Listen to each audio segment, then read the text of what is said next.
ফিনিশিংয়ের সাথে কিভাবে গলার ডিজাইন তৈরি করবে সেই ভিডিওই আজকে তোমাদের কাছে নিয়ে এলাম। এখানে দেখো আমি একটা প্রদীপের শিখার মতো নিচটা করেছি, তো সেই জন্য আমি ওপর থেকে প্রথমে 4 ইঞ্চি মেপে নিয়েছি। তারপর আমি নিচ থেকে নিয়েছি 5 ইঞ্চি।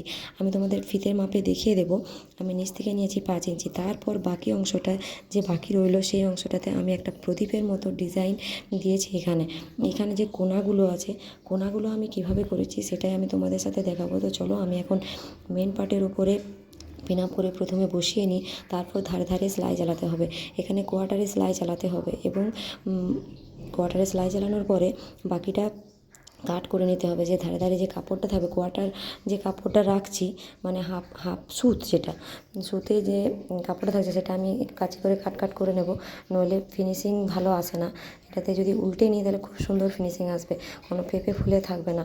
তো দেখো আমি একটা স্পোক নিয়েছি, স্পোকের সাহায্যে খুব সুন্দরভাবে আমি উল্টে নিচ্ছি কাপড়টা।